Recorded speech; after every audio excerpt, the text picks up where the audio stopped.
Bismillahirrahmanirrahim. 2025 yılının başında alınan bir karar ile 18 yaş altı tip 1 diyabetli bireylere sürekli glikoz ölçüm sensörlerinin SGK kapsamına alınması binlerce aile için büyük bir umut olmuştur. Bu gelişme ülkemizin sağlık alanında attığı önemli bir adımdı.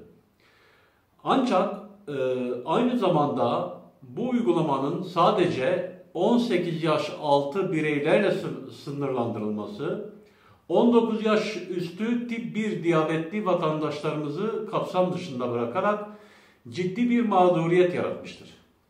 Oysa tip 1 diyabet yaşla sona eren bir durum değildir. Ömür boyu devam eden düzenli ölçüm ve insülin tedavisi gerektiren bir hastalıktır. Bir yaş farkıyla aynı hastalık için farklı uygulamalara tabi tutulmak, sağlıkta eşitlik ilkesine aykırıdır. Diyabet her bireyin yaşı ne olursa olsun çağdaş tıbbi cihazlardan yararlanma hakkı vardır. Bugün birçok tip 1 diyabetli yetişkin sensör ve otomatik insülin pompası gibi hayatı kolaylaştıran teknolojilere erişememekte, maddi nedenlerle bu cihazlardan mahrum kalmaktadır. Oysa bu sistemler kan şekeri dengesini korumada büyük kolaylık sağlamakta, hem komplikasyon riskini azaltmakta hem de kişilerin sosyal yaşamına özgürlük kazandırmaktadır.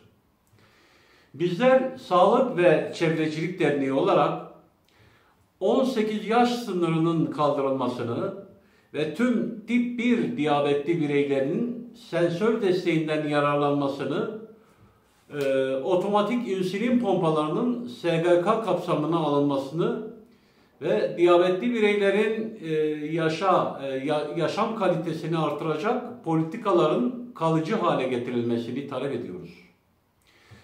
Unutulmamalıdır ki tip 1 diyabet yaşla bitmez, yaşamla sürer. Sağlıkta adalet her yaşta eşit hakla mümkündür.